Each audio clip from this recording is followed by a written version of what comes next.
You are now listening to the Hot Take Hot Box.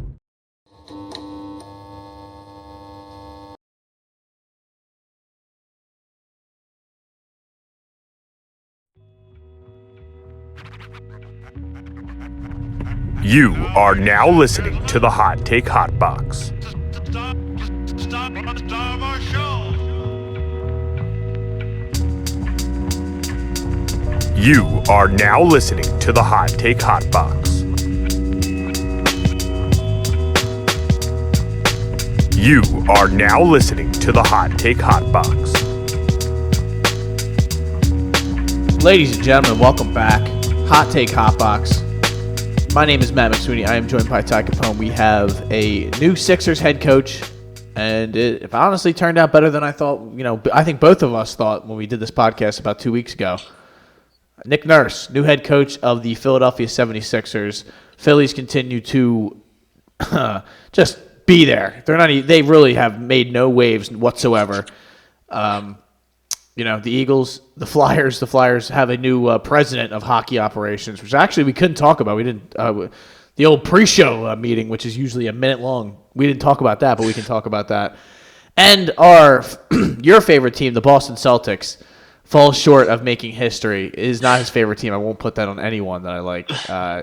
They fall short of making history against Miami Heat. I guess I have given a long enough intro to introduce you, Ty. Ty, how are you feeling today on this post-Memorial Day weekend Tuesday? Slightly better. I had some kind of deathly virus that almost took my life for the last 6 days, so hopefully getting over that. I have the humidifier going. I have the heated blanket. I have everything I need. Shit. Hopefully I don't die. But yeah, feeling pretty good. New week, almost the end of the month, which is kind of crazy. This year is already flying by. We're almost in June, which is crazy. I have to make a return trip to the old 856. Let's go. Stay tuned. Stay tuned for some news on that. And yeah, we got a new head coach in Philly. We go from a doc to a nurse. Yep. So plenty of those jokes going around. I saw. Raptors fans not happy. Always love that. And the future is still very, very uncertain for the Sixers. So, it is nice that we have a coach and a prominent coach, one that helped eliminate us in one of the worst defeats we've seen. For which sure, still stings. Oh yeah, but. It's good to have him back. I think he's kind of had a weird stretch of run with the Raptors ever since 2019. Some injuries, and the team kind of fell apart. Obviously, Kawhi left right away, right after they won. So let's give a little bit of, background on Mr. Nick Nurse. He was a player at Northern Iowa. He's from Iowa. He's 55 years old. He was the obvious head coach of the world champion Toronto Raptors in 2019. This guy has played everywhere. He's been everywhere. I guess shouldn't say played everywhere. He's kind of been everywhere. He only played for the Derby Rams in the British Basketball League, which was it was quite a team. They folded in 2002. So rest in peace to them. But Northern Iowa, South Dakota, the Birmingham Bullets, which is also another basketball team in Britain, the Manchester Giants. This guy is a British basketball legend, apparently. But he was all over the place. His coaching career started in 1989, and it has spanned all the way throughout those years. So eventually he got to the league, in 2013, an assistant under Dwayne Casey of the Raptors, I believe. He did that for 5 years, and then he took over for him after he was let go. And he's an NBA champion. He won Coach of the Year in 2020. He had Kawhi Leonard, obviously. He lost Kawhi Leonard and then still put together very competitive teams to give, plenty of teams in the NBA trouble. They were just lacking of that superstar and that talent. You have a guy like Fred VanVleet who has turned into a very good player during his time there. Pascal Siakam, who has also turned into a very good player since he's been there. So it's I think this is a good I say all that to basically just give a little bit of overview for anybody who doesn't really know much, just hears his name over and over again. You're like, who the hell is this Nick Nurse guy? Well, that's Nick Nurse. And I am I got to say, it went about as well as I thought it could have gone when we talked about it a couple weeks ago. I didn't think they were going to get Nick Nurse, 'cause I thought he was going to go somewhere like Phoenix or Milwaukee. He dropped his name out of the Milwaukee job for whatever reason. We haven't really heard what the exact reasoning for that was, but I don't know. I guess, how do you feel, Ty? Do you? I mean, obviously, this isn't the like, oh, here we go, championship time. It's time to take care of business. But I mean, I don't think you could have done much better than, in all reasonable terms, than this. They obviously will change the roster. They will do that and do whatever they need to do on that end. But I mean, what can you say, really? I think this is a big step up from Doc Rivers. That's basically my whole feeling from this. Yeah, for sure. Did you know Nick Nurse could play the guitar? Mm-mm. He played for some band at a Toronto concert and did a cover of Stevie Wonder's "Signed, Sealed, Delivered, I'm Yours" Oh, wow. on guitar. He did it. He did it on stage in front of a sold-out concert. I already like him more than Doc, just for that. Has a PhD in sports leadership, whatever that is. He's just we know what we got with Doc, right? Everybody knew, I think, when we hired him that it wasn't a good idea. But maybe, we had a good team, and he's a veteran. He's been there before with multiple teams. We knew it was going to be a disaster, I think, deep down. And I don't want to say it was, but it kind of was, right? Especially this year, the way this year ended. Yeah, it was definitely time to go in a different direction. Nick Nurse, obviously, all the experience you said. He's only 55, seems kind of young. It's really just up to Daryl Morey now to really, build a competent roster, or at least help. I don't know. I don't think they're going to go in full rebuild mode like a lot of people have been talking about. No. It's a cute idea, but it's just not something they're not going to do. It's not realistic. They were trying to build a stadium and trying to market this team to people and be like, hey, this is what you should give us hundreds of millions of dollars to tear up a part of your city and build a stadium there. You can't do that if your best player is Tyrese Maxey. Now, I think that might have to be the inevitable way the franchise goes if within the next 3-4 years they kind of, make some mistakes, which is possible. If they give Tyrese Maxey a big contract, if they don't really replace Harden, if Embiid starts getting hurt more, he's about to be 30, right? So into his 30s, we'll see what happens. Obviously, with Embiid still in his prime, seemingly getting better the last couple of years each year, although still disappointed in the playoffs. You got to keep him around, got to build around him. So, yeah, like I said, it's going to be up to Daryl Morey really now. We have Nick Nurse. We'll see what kind of assistance he brings in if we lose any. So I'm definitely excited to get a new guy in there. Really, when's the last time we had a good solid coach? Doc Rivers has all the wins and finals appearances and whatnot, but he wasn't really a good coach. The guy before him was one of the worst. So it's been quite a while. Yeah, they somehow have felt like it really was. They felt like the same team from Brett Brown to Doc Rivers. Maybe they were made little adjustments or little improvements or deficiencies here or there, but all in all, they just felt like same old Sixers. It always did. Brett's team's probably played a little bit better defense or more focused on the defensive end, I would say. But Doc, Joel took a big leap under Doc Rivers, and I don't really think that's necessarily from him as much as it is Joel just growing as a player. I think the big thought process behind Nick Nurse is that he's going to get the most out of these guys, and I hear he's going to play Joel 44 minutes in a game against Charlotte in December, and that's something that he did. Yeah, exactly. Which I don't understand why people are like.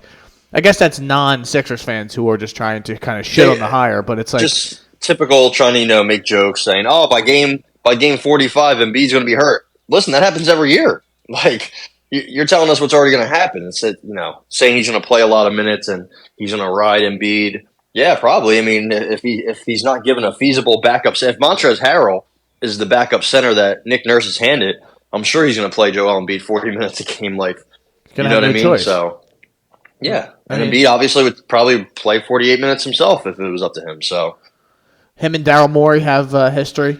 Daryl Morey was with the Rockets from 2007 to 2020, and I believe Nick Nurse was there I believe, helping or head coaching of the Rio Grande Valley Vipers. So he was in a position of power there. So at least they know each other. They're familiar with each other. And Daryl Morey made the decision to come here. He could have gone to Phoenix. He could have gone to Milwaukee. He could have gone to places where there was, at the very least, equal amount of talent, if not better. And he decided to come here. So I think that is a positive. I think this only can be looked at as a positive. There's really no negative way to look at this. They really couldn't have done much better with the head coach. And we all know, we're all going to say this as a defense mechanism. This doesn't solve everything. This doesn't fix the problems, yes. But you can admit it, folks, when there is a step in the right direction. And this definitely seems like a step in the right direction. Yeah, also two-time D-League, when it was called the D-League, NBA champion in 2011 and 13 with those Vipers. So. What an electric seasons. Those were some electric seasons back then, man. I know we were both riding and dying with the Vipers back then. So it's the Sixers weren't really winning many games, so had to go for somebody. Yeah, so he had much success in the D-League, went right. He had 23 of his players on his rosters called up to the NBA, so it seems like he was doing a good job there. And I guess the next question I'll ask you is, Joel. So it seems like Joel was on board with this. It seemed like he was not involved, but they let him meet him and were like, "Hey, are you cool with this?" Those two have obviously had a little back and forth through the years, off of him saying basically he's a flop artist and he gets all these fouls, and then Joel is chirping him at the end of I believe Game 4 of that playoff series, or Game 3, one of the games. But told him to stop bitching about fouls. Basically, yeah. So those two have had their history. I guess the bigger question, since it seems like they're okay and they're cool with that, what do you think this means for James Harden? A little bit of reports, recently have come out that he's trying to lean, or there's an appetite for him to sign, which was the exact words for Brian Windhorst. Interesting word choice by Brian Windhorst. But of course, 4 years, $200 million max contract.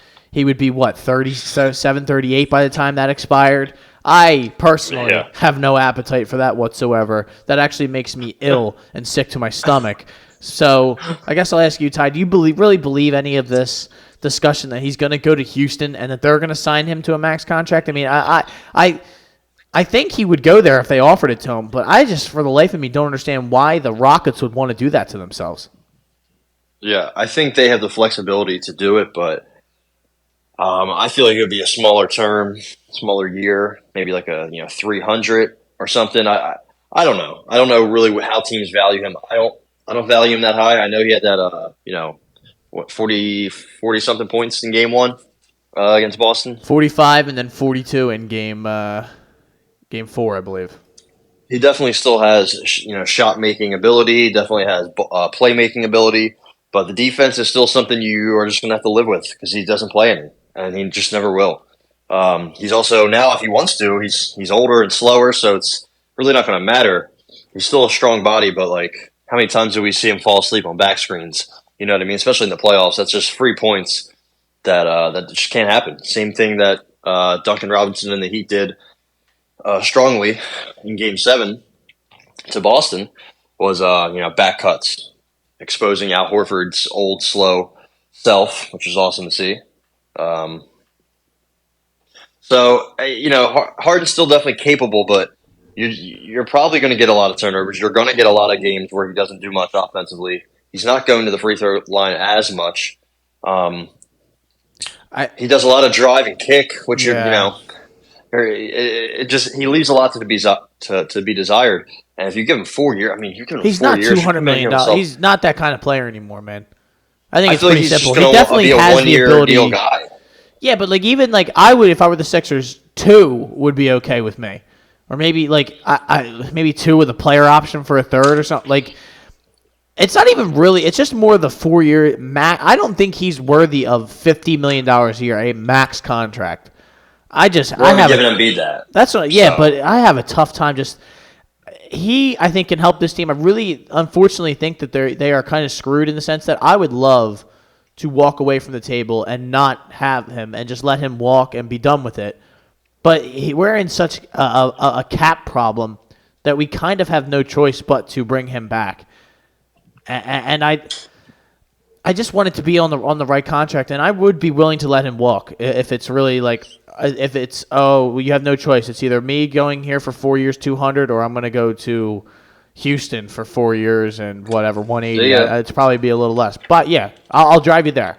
Take care, James. It's not really that the end of the world for me because at the end of the day, if they don't get James Harden, they probably won't be that good next year.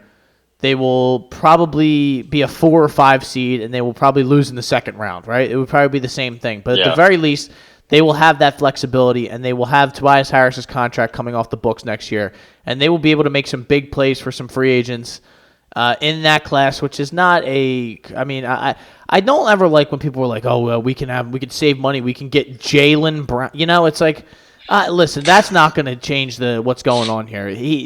Joel Embiid needs a legit – second co-star, and he needs a good roster, like in the same way that maybe Nikola Jokic has in Denver, when Jamal Murray has decided to become that exactly what we could use right next to Joel Embiid, and everyone's, wow, look how good Jokic is. Jokic was disappearing in portions of those games, and you didn't notice because Jamal Murray was, making 7 threes in the second half, or just he could not be guarded. That's the difference between teams like that and teams like the Sixers.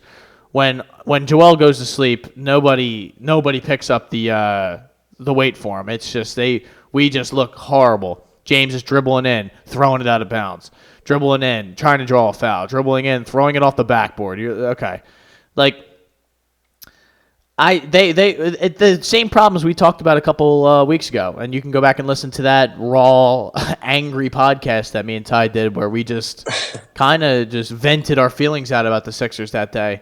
A lot of those problems still remain with the roster. And I really do honestly think James is going to come back.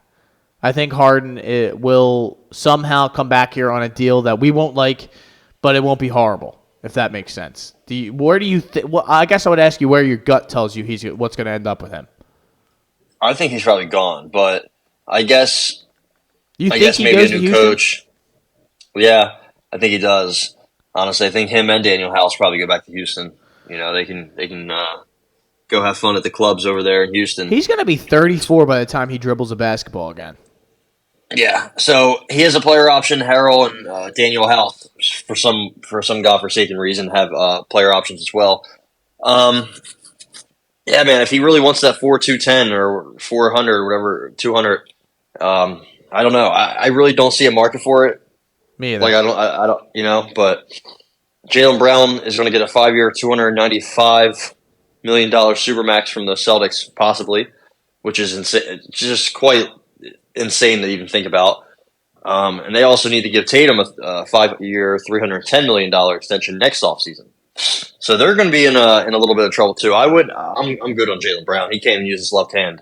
So yeah, it's crazy. I don't know what there really is out there realistically.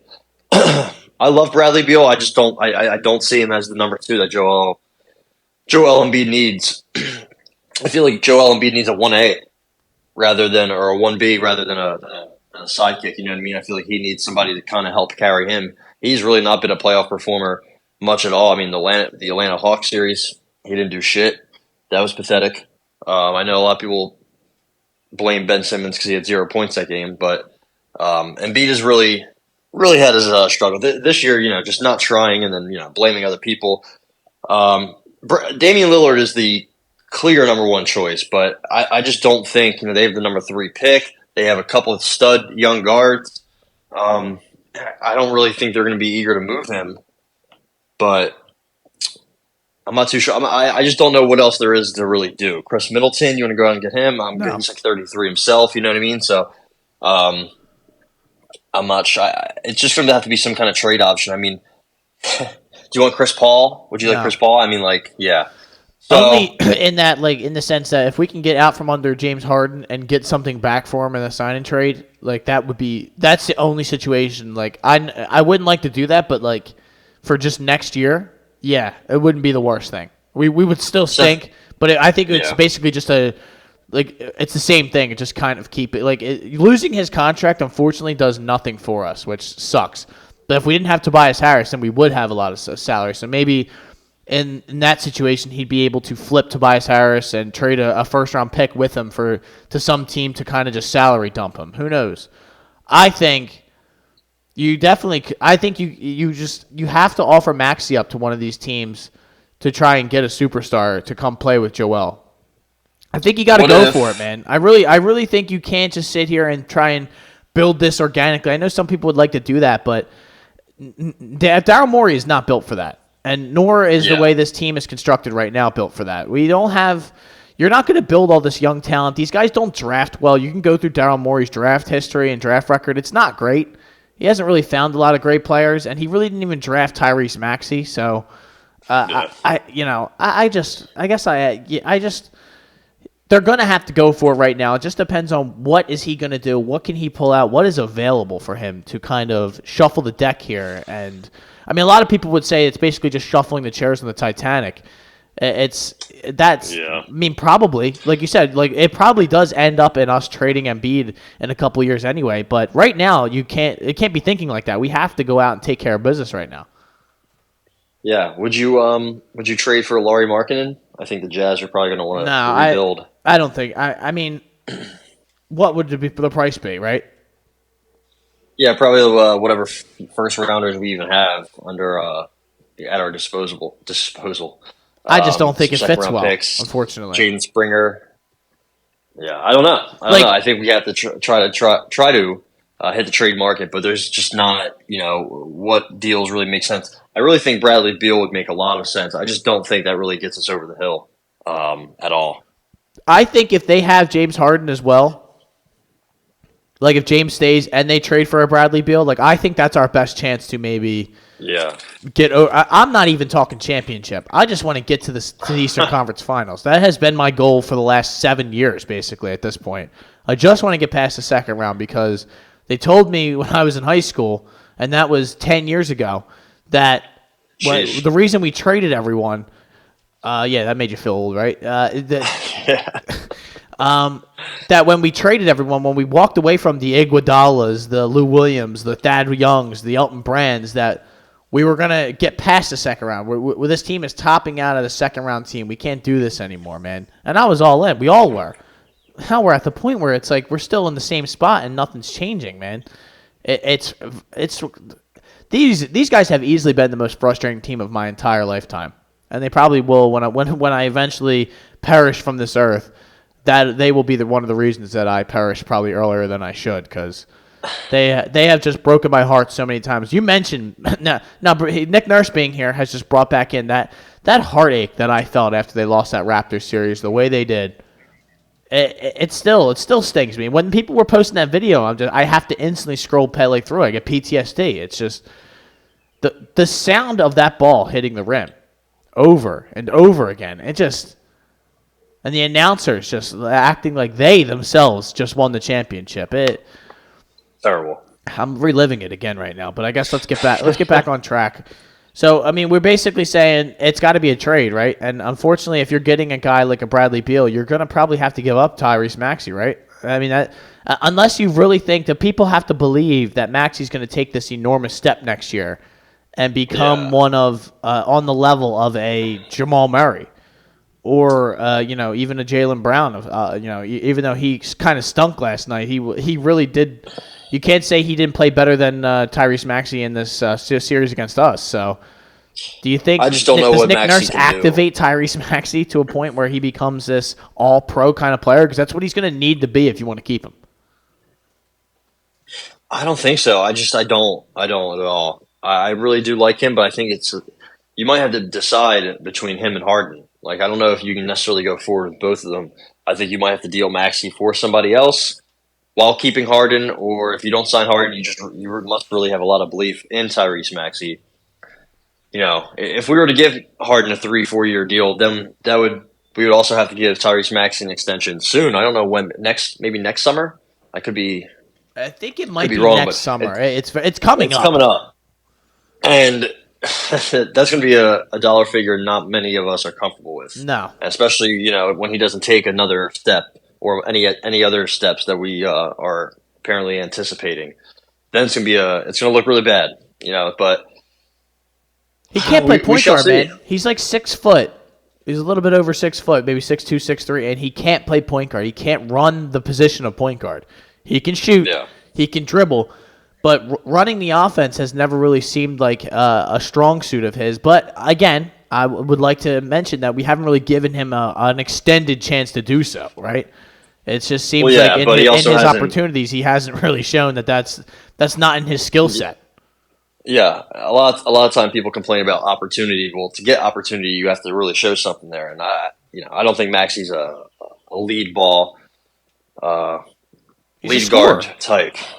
Yeah, he's a scorer, and we'll see if he can really get his shot making and shot creating to the next level, because that's definitely another step he has to take. But yeah, I mean, listen, I like him as a player. I thought he was a great pick. He was one of very few draft picks over the course of last I don't know how many years that have actually panned out, right? So, well, I mean, the Jaden Springer one didn't really work out. I think he might have went. No, I was going to say he went earlier, but he did not. But either way, I think the big thing is, Ty, that it's not anything against Tyrese. He's a great player. He's a good player, but for the way this team is set up now, it just doesn't seem like by the time he even does take those steps that it's going to be of any use to us. Like, we need players who are ready to go right now. We can't be counting on you to make a step or take a leap in your development when you have a 30-year-old reigning MVP on your team and a aging point guard in James Harden, who you don't know if he's going to be back or not next year. I guess I really do think that's a big discussion in this, is whether or not he comes back next year. Because if he does, I think like you said, you almost have to get rid of him, Maxey, for even Maxey's own sake, to let his development take off. And it's just you're not going to get any, like, he's the only valuable trade piece you have besides Joel Embiid, which we've already discussed. That's not happening. So stop the fantasizing about that, you fucking imbeciles who just love the idea of blowing the Sixers up so you can go back down to the games for $6 a game and go and cheer for guys we've never heard of and we still will never hear of and we don't even still think about to this day, because there's some people online who still fantasize over Furkan Aldemir and Sergio Rodriguez running the point. It's this. I mean, you people really disgust me. I'll just say that. And KJ McDaniels and people like that. Like, hey, man, I watched the Sixers then, too. Don't love those guys. They stunk. Like the guys we have now, because guess what? We're much better now than we were then. So that's it, I guess. It's either James Harden stays and we get rid of Maxey, or James Harden bounces and we really are left holding the bag. And I think we just have to count on Maxey to take that next step, because I don't think at that point trading Maxey for something would even really – I don't really think it makes that much of a difference, to be honest. I think you would kind of stay the same at that point. But I could talk Sixers all day, man. I really could. But I guess while we're here, you wanted to just what were your thoughts on this whole – I mean, what a great feeling it was to watch Boston come so close to making history, pull off what a improbable victory in Game 6 with that tip put back by Derek White.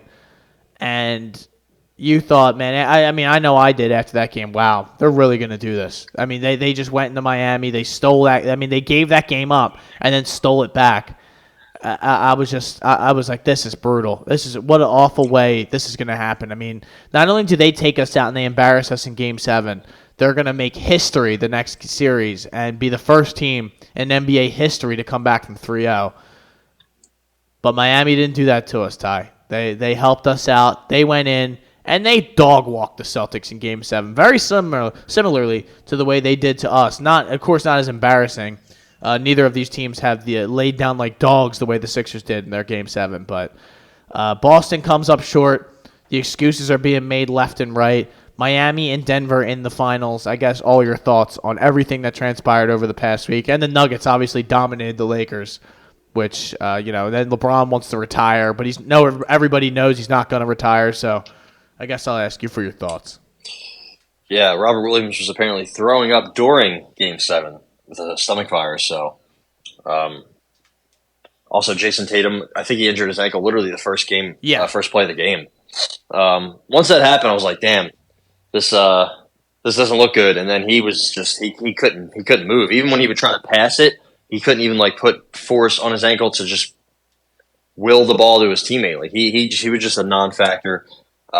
It felt great. I loved it. I really wish I put a nice wager on the Miami Heat, but what are you gonna do? Good for the city of Boston. Good to see Al Horford play like shit and lose.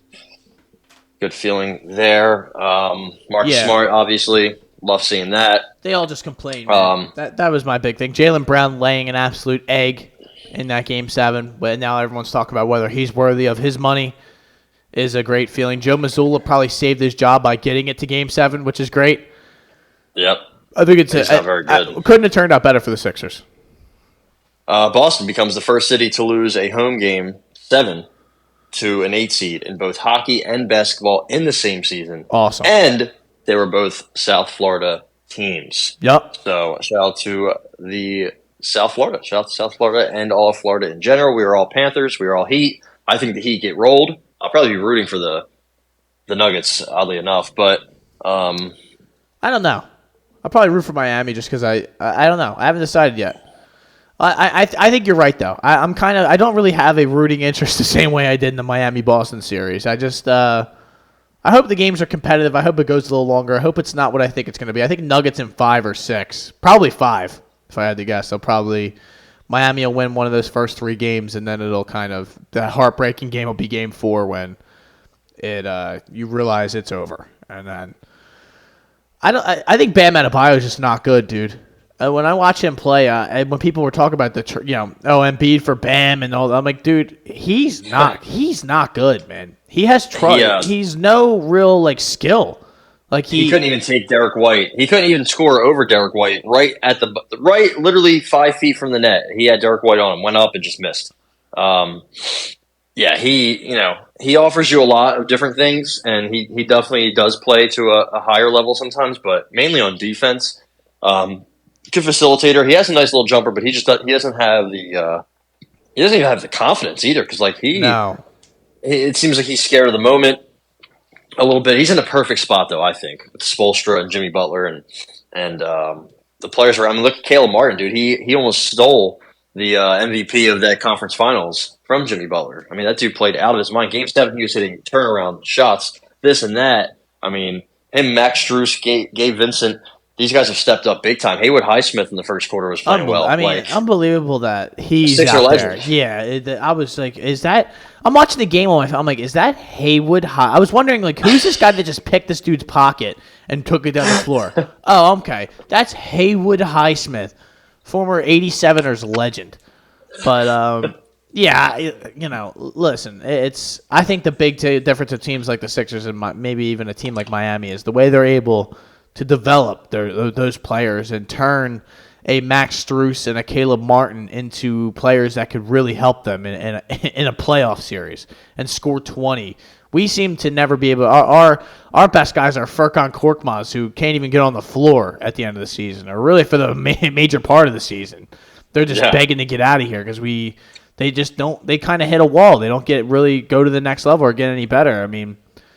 Caleb Martin looked awesome. I mean, Duncan Robinson's crazy. He made a ton of money, sat for a while, and now Harrow's out there like, dude, we need somebody who can just shoot. But, I mean, I'll tell you what, Duncan Robinson was throwing up some cinder blocks at the end of Game 6, which that hurt. And then he's putting his hand to his ear in Game 7. So basketball's a crazy sport. I love it. But what do you think Boston does? I mean, do you think they're going to probably wind up giving him that $300 million? I think that they're in a similar situation to us. What are you going to do? You going to trade him to somebody? Yeah. Well, the problem is they've had offers before that they've turned down that included Jaylen Brown in them. I don't know how official and how put together these deals were, but Anthony Davis, they were like, no, we don't want Anthony Davis. We have Jaylen Brown. No, we don't want whoever. We don't want James Harden. We have Jaylen Brown. We don't want Kyrie or KD. We have Jaylen Brown. Well, now it's time to give him $310 million, and then next summer it's going to be time to give Jason Tatum $320 million. So, I don't think they're going to pay both of them. I don't think you can. It's going to be $100 million a year from 2 players at least. I think they build around Tatum. I think that's their guy. I think You have to. I think that's the right choice. I mean, he's shown at times that he is capable of being a top, I don't know, 10, 15-ish player. He's, I don't know where exactly I would put him or how I feel about him, but I think he is a solid player. If Jaylen Brown didn't get that All NBA team, he'd be eligible for, I think, 4 years, $189 million. Significant difference, where you'd probably be able to, move some stuff around, make it work. Now I just think it's, you're gonna have to try to maybe do a sign and trade with him in, I don't even know, Atlanta. Maybe try to get John Collins, or maybe try to trade him for, I don't even know. Maybe the No Warriors. idea. But I have a feeling the Warriors are going to shake something up soon too. I don't think that they're going to be I mean, who knows though? Bob Myers just stepped down, so you don't know if the new guy's going to come in and be like, hey, he's just going to keep the boys afloat, or if who knows? That's the one. Jaylen kind of Brown wild did go to card out college there. in Cal, so. I think Jaylen Brown is not going to have much of a say in where it ends up. Unfortunately for him, if I was Boston, I wouldn't be that against giving Jaylen Brown that money. It's a lot of money, but this is a guy who was All NBA and he was good for you all season long, and he's young. I think that's where the difference between like a Jaylen Brown and maybe like me not wanting to give a James Harden money is that James Harden's 33 years old. Jaylen Brown's what, 26? 27? Yeah. So he's got many good years left in him. I would say at least until 7 years until he turns into a James Harden. James Harden just has fallen off a cliff recently, but I guess I don't know. I have a little more faith in him than maybe some of the guys that we have the options of bringing on. But Brent again, Williams is a free agent. you can't really build a team when you're paying two guys $600 million combined. So that's what I'm saying. Like Smart, I think it's Smart. Brogdon, Horford's decrepit body will be walking away at some point. Hort, Smart, Robert Williams, Brogdon, and Derek White, I think, all have 2 years left. So, if you do pay Brown and Tatum, most of those guys, if not all of them, are probably gone. You might be able to keep Robert Williams, maybe, but he can get if Mitch Robinson can get a lot of money. I think Robert Williams can definitely get a lot of money. He offers you a lot defensively. He gives you some athletic. He can give you like a DeAndre Jordan-ish player. So, yeah, a lot of those guys are probably gone. I mean, Derek White earned himself a lot of money. He shut down Jimmy Butler, shut down James Harden when he was on him. He shut down a lot of key players when he guarded them. So, he earned himself a lot of money. Malcolm Brogdon, they already paid. So, yeah, I don't know. I think they might have to shake it up just because they're kind of being rushed. To shake it up, even though their core guys are young. I think losing Ime Udoka was huge for them. I think that really that could have been the deciding factor in their season, honestly. But now they're stuck with Joe Mazzulla. We'll see what they do going forward. If they have another disappointing year next year, or a disappointing finish, I should say, then maybe the pressure will be on him to fire him and look for maybe Doc Rivers, bring him back.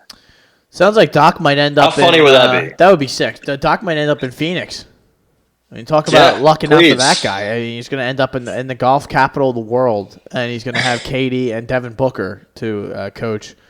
And hopefully Chris Paul again. Yeah, and they'll be moving. Yeah, Chris Paul will probably be out of there, and so will DeAndre Ayton. Yeah. So and I guess if he goes to Phoenix, you don't have to worry about James Harden going there. So, it's good to see Boston in kind of the same situation that we are, and somehow I just think we have a better path to. I think we have the best player of both teams. Even though Tatum had a good Game 7, you saw what you needed to see from him. He got carried by a lot of good play from Brogdon. Those guys forgot how to play basketball once they got to that Eastern Conference Finals. Brogdon got hurt or whatever happened to him, and those Marcus Smart threes and those Derek White threes weren't falling with the consistency that they were in the Sixers series, it seemed like. And maybe they just play better defense and they're just better teams. But I left this Eastern Conference playoffs thinking, I mean, even though it really went sideways at the end, the Sixers still aren't that far off.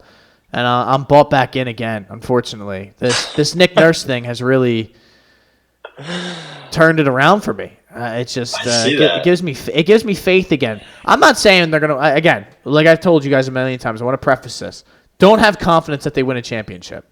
I don't think they've shown us anything that can think so. I just think the East is wide open. It was wide open this year, and you were that close to being in the Eastern Conference Finals.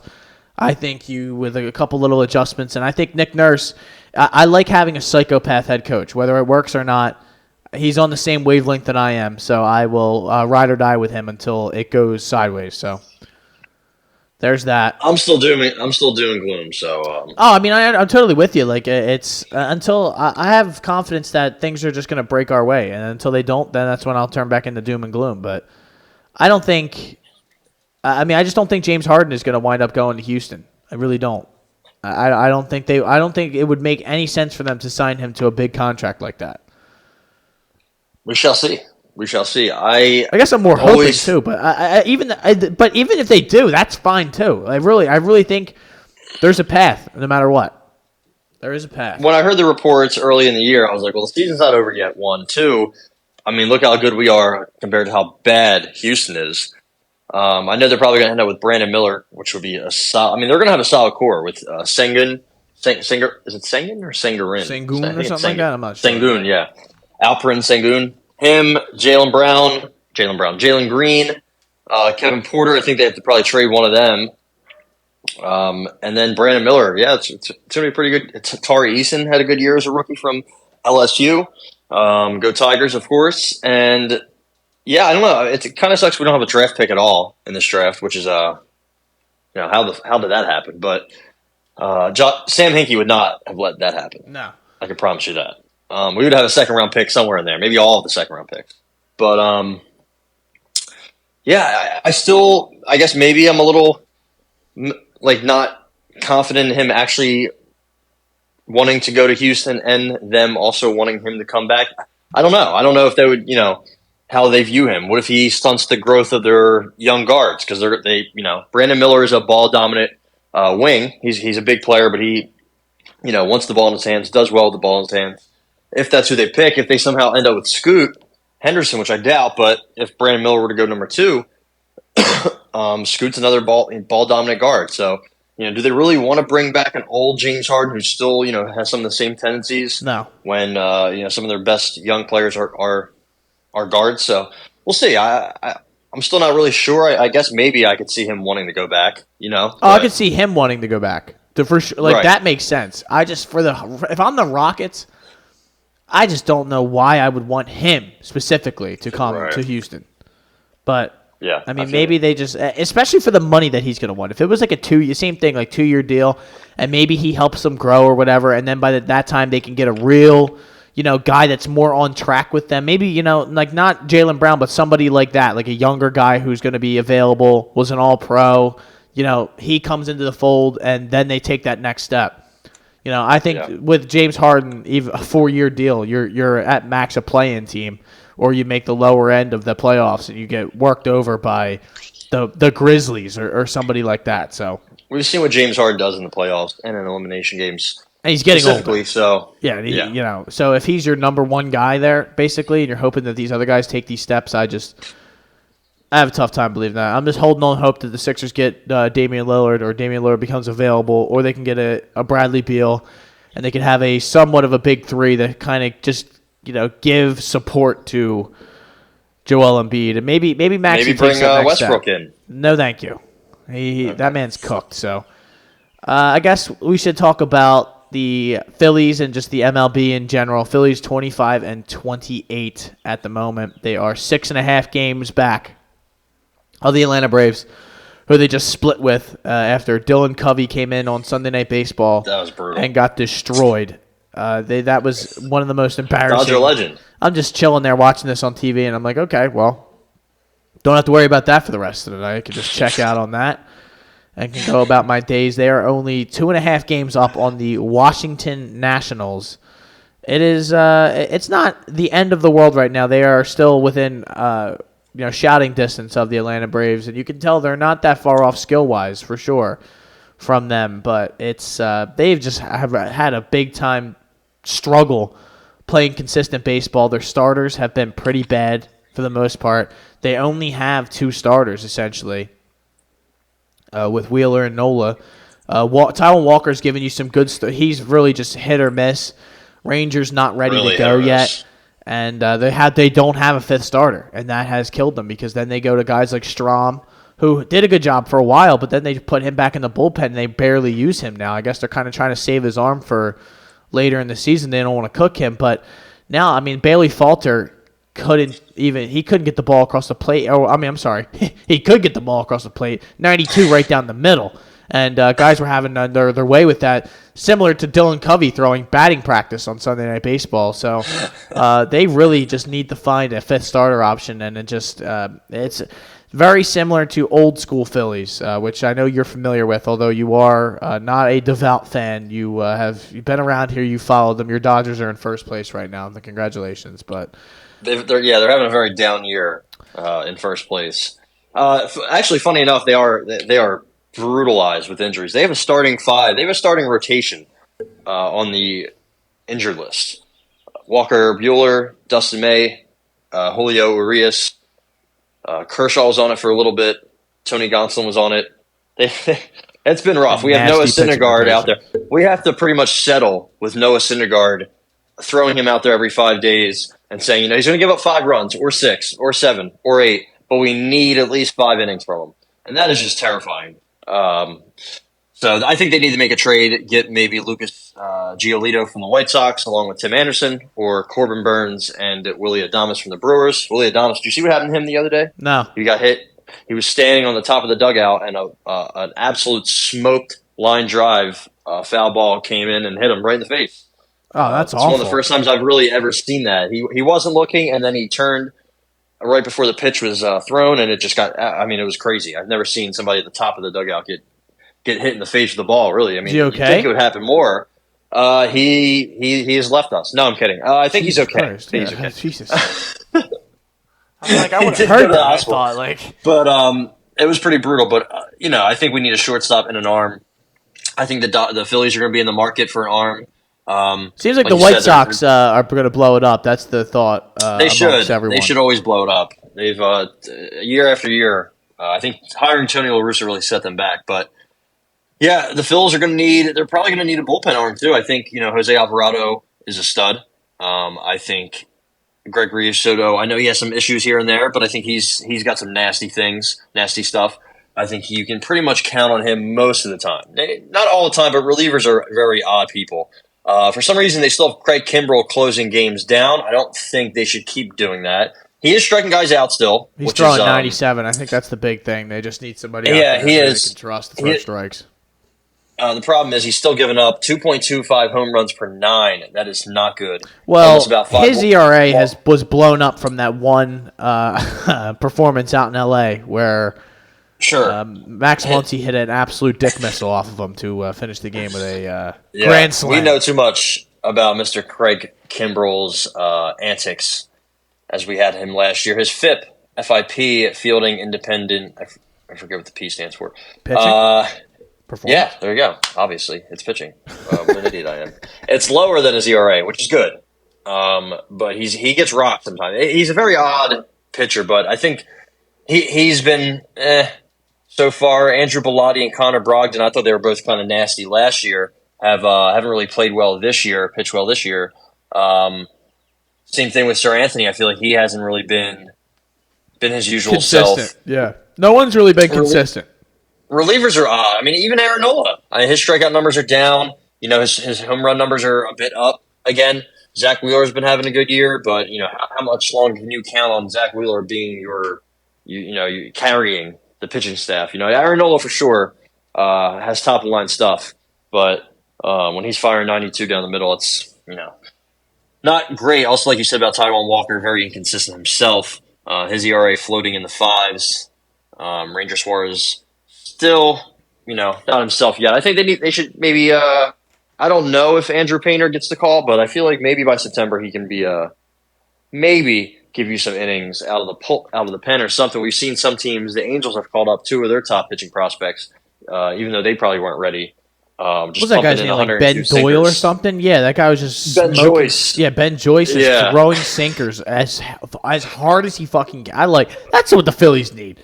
Phillies don't have any Yeah, guys that just come up and go, you know what, listen, man, I don't plan on throwing a breaking ball. I'm just going to throw this ball as hard as I possibly can.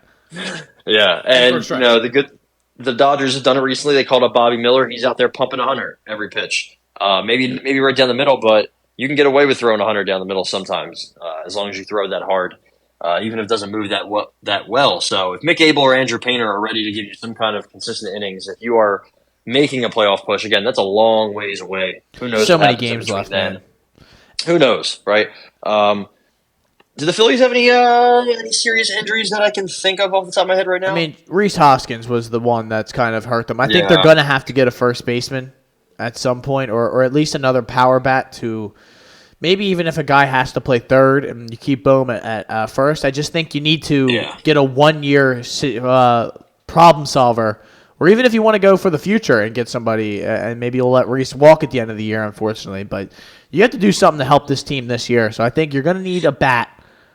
And, maybe the answer could be Bryce Harper's probably going to wind up playing first base after the All-Star break is the discussion here. So, I mean, I can't imagine he's that bad at filling the position, worse than Rhys Hoskins because he wasn't necessarily that great at fielding his position. But I think they're going to need a bat, possibly. Oh, yeah.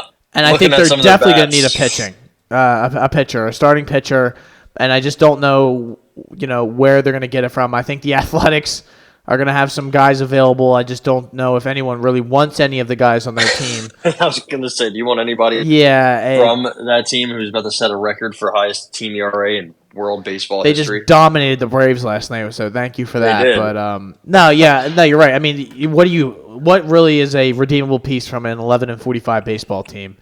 There's not much I can see. Brent Rooker. If you want to trade for Brent Rooker. I mean, I think that the Phillies need a bat for sure. I mean, if you look at their home run totals, they only have one guy with more than 6, and it's Kyle Schwarber. And he's hitting 170. 168 to be exact. Jesus he's walking Always a lot, does. which is good, but he's striking out a lot. So, 323, hey, he has a higher on-base percentage than Alec Baum. He does not, actually, 2 points below Alec Baum, who's also not having a great year, doesn't look like. No. Leads the team in RBIs, but he hasn't been horrible, but it's just another situation where he's just kind of, now he's moved his position. He was getting comfortable at one spot, now he's got to play another spot. Yeah. Maybe Derek Hall comes back, and because he's coming back from injury. Christian Pache will be coming back at some point, but you're going to wait around for the guys the thing was he was starting to turn it around a little bit here. It seemed like he really was hitting well against lefties. I mean, he wasn't playing every day, but it was good to get Marsh out of the lineup every once in a while. Yeah, see, that's the guy. That's what I'm talking about. We have Cody Clemens, Garrett playing. Stubbs, and Jake Cave, Edmundo Sosa. Jake Cave's hitting 500 in AAA right now, for the record. But no, I think the starters wise though, real quick. I think you mentioned Mick Abel and Andrew Painter. I don't see either one of them really making an impact this year. I think if you're going to see a guy come up, it's going to be Griff McGarry. He is one of their top 10 prospects. I don't really have thought either way or much faith in him either way on whether he becomes, the next one, or he's going to be 24 by the time he makes his major league debut. I think he's in Clearwater or he's in Reading right now. I'm not exactly sure, but I'm just not going to get too excited about any of that. I think they need to go out. If you really are who you say you are, and you're giving $300 million out to shortstops, and you're going to be one of those teams that wants to chase championships and chase the World Series, then you need to go out at the deadline. You need to get a Giolito, like you said, or be in the market for those kind of pitchers. I don't know. Lance Lynn, that's also another. I think the White Sox are really, the thought is they're going to strip it down.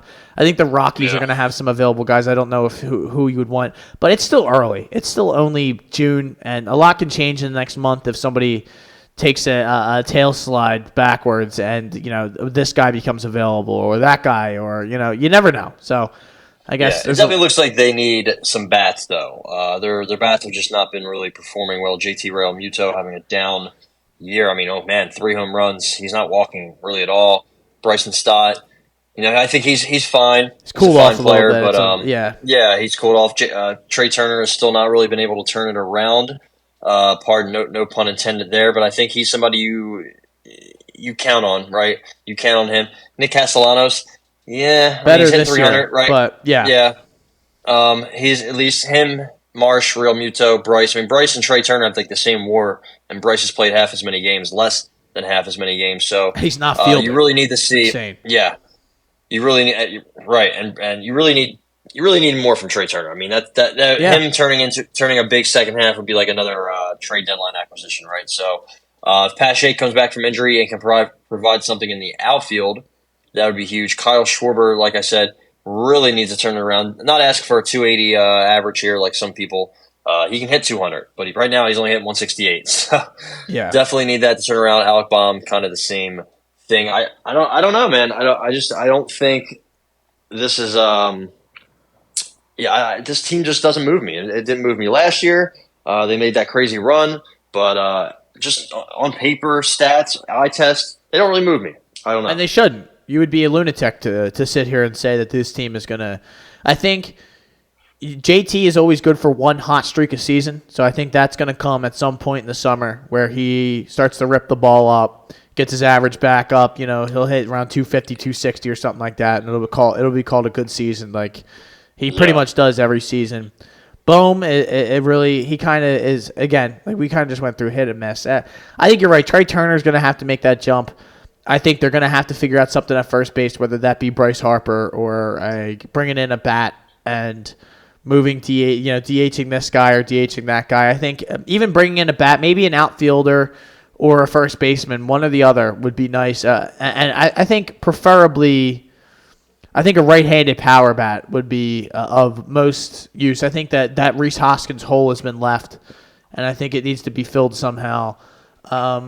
I don't know who would be available. It doesn't, on the surface, look like anyone's just, screaming out readily available. I would like C.J. Cron, but I don't know if he's going to be the Crone zone. Yeah, I mean, he's not exactly tearing the cover off the ball this year, so I don't think he'll be crazy, expensive. He's 33. He's going to be a free agent at the end of the year, if I'm not mistaken. So I think that's like a guy you could definitely get for not crazy price. Not giving up one of my top, 3, 4, 5 pitching prospects or something like that. I think, like a Christian Walker from the Diamondbacks would be somebody, but he's more expensive, right? Yeah, I think he has a couple if you more. play at Dodger Stadium, Christian Walker will have a Barry Bonds type season. Yeah, that's for sure. So I mean, and Christian Walker's good. He's from the area too. I think he's from Doylestown or something. Is he? Yeah, Did not know that. So I don't think that would be a if horrible. only they could get Zach Allen. That would be awesome too. Like they just need a pitcher though, and I think CC is not going to be available, right? Sabathia, no, yeah, CC Sabathia is not available, but Dylan CC or whatever the fuck his name is. Cease. There you go. Yeah, that'd be very tough to get Dylan Cease. I don't think Kopech would be available either. But other than that, I think honestly Eloy Jimenez could be available. I think you could definitely get a nice little package of a hitter and a pitcher from them. Maybe even a reliever. Liam Hendricks just came back. Yeah. So we shall see what they. Still a lot of time. I think the Central is really bad. They should be able to rack up some free wins against the Kansas City Royals, against the Detroit Tigers, but they're not really a good team themselves. So maybe maybe the Central is really just four future teams and one decent team in the Minnesota Twins, who I actually do kind of like.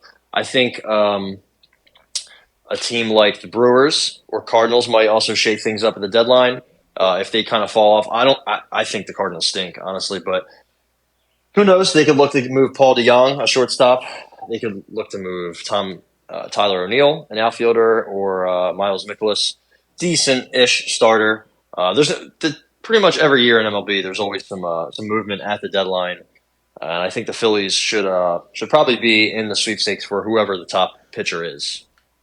Yeah, and sometimes those guys don't become apparent until right around. You're like, whoa, that guy's available. Yeah, literally right at the deadline. A team's like, you know what, we're done. We just had an injury. We're 7 games out. Why even bother? So, I could see that being maybe the Mariners. Probably not. They probably would fall off, but. Maybe the Cubs, maybe they want to sell Justin Steele, or maybe Marcus Stroman becomes available. We shall see. We shall see, ladies and gentlemen. And quickly before we get out of here, your Blackhawks will be getting the first pick and they will be taking sir. Connor Bedard. So things are going to be great for you. For my Flyers, not so much. Things are rough, but they do have Jonesy and at the Keith helm, Jones. the president of hockey What a hire. operations. I think, honestly, it does feel good to have at least a little bit of direction and somebody who kind of is not a robot and not going to treat us like an asshole like Chuck Fletcher did, kind of acting like he was smarter than everyone and continually running the team into the ground. Whether it works or not, I think to have a little bit of a sense of direction feels good for the Flyers, and that's how kind of low the standard, the bar has been set.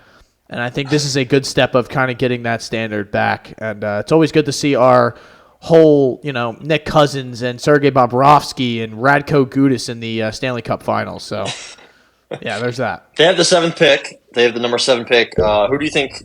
Do you know any names? No, I do you really have a don't. Preference of position? I mean, they need everything. So I think they just best player available. I heard they're listening to offers on Carter Hart, which might as well, I guess, right? I mean, if you have a franchise goalie, is he a franchise goalie? I'm not sure.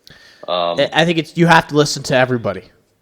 You don't necessarily have to trade them, but I think you really you're not in a position to be holding on to Carter Hart. It's not like this thing could be turned around next year, even though it could, because crazy shit happens in hockey. I don't find it very possible for that to happen here. So, I mean, you kind of just have to get as many picks and get as many assets as you possibly can. Yeah. After they went heavy on defense and goalie and pretty much none of those guys panned out, I think last year they went with that kid, Cutter Gauthier. He's probably going to be a stud. I think they took him top 5, right? Or top 10? Top 10 for sure, I know, yeah. I think this year, Dalibor Dvorsky, if that kid Michkov, if he makes it to them, that's an automatic slam dunk. The problem is he's signed in the KHL for a couple more years, so maybe he never comes over. They don't like picking. They notoriously don't pick Russians, so I don't know if that's still a franchise Zach standard. Benson, really good. It doesn't look like there's really many top defensemen. David Reinbacher could be a good pick, but I think they're going to end up with a pretty good forward. Pretty good top 6, top 9 forward. Dalibor Dvorsky, probably my favorite of the bunch. Matvei Michkov, if he's available, I would take him, but I guess, like you said, if we are anti-Russian over here, they'll probably settle for, there's a lot of good players in this draft. If Will Smith fell to them, that would be a slam dunk, but it's looking like he's getting top 5 hype. So we shall see. It's going to be a pretty good draft, it looks like. I finally have a reason to watch it. I'm excited. Hopefully they take Bedard and don't fuck it up. And you can get right out of there after. You can see your guy get picked, and you can just turn it off. You don't have to continue to watch it. I can hear the whole hockey world boo, which I will love, but it's going to take some time for them to get back to being good. Probably like 3-4 years. They do have a lot of picks this year and next year, so I don't know. I don't know what the Blackhawks are going to do. I don't know what the Flyers are going to do, but the Flyers new faces all around the top of the organization, which is always good. I'm seeing a couple of the. I just like to always look at the old mock drafts and see the old mock. And I believe this guy's saying we're going to pick Oliver Moore. Does everything at a high pace with a skill set that is reminiscent of Detroit Red Wings forward Dylan Larkin. The Flyers have talked about the need to add top-end skill to their prospect group, and Moore has the ability to be a top 6 center after he develops his game at the University of Minnesota for at least one more season. So I don't think there's anything wrong with that. I mean, especially because I don't know when you're going to see Cutter make his first appearance in the NHL. I don't know how far away he is, but yeah. Also, University of Minnesota, that's a goddamn juggernaut. Saw them play at the Frozen Four in Tampa this year. They had one of the best lines in hockey, just in general. I think it was. I'm trying to think who was on it. Cutter looks so elite, though. I mean, to have a name like that. He's pretty good. Yeah, he's a cutter.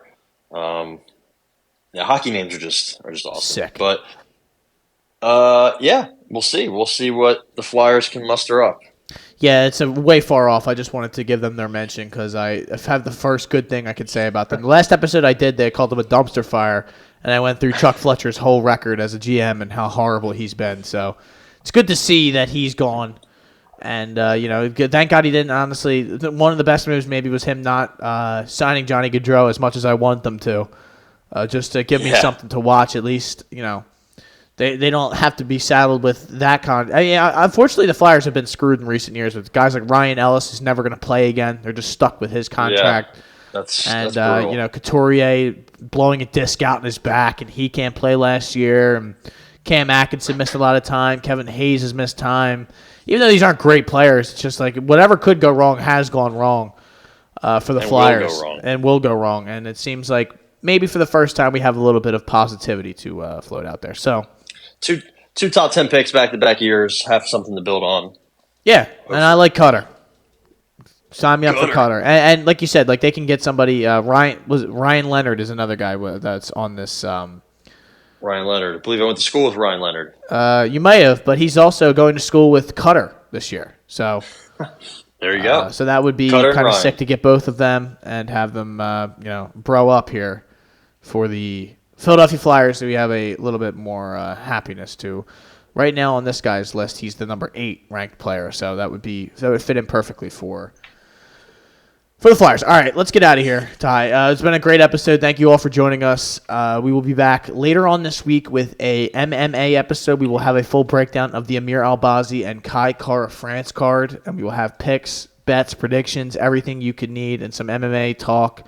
We will also talk about boxing talk. We will have a kind of a discussion on the first episode of The Ultimate Fighter, which comes out tonight.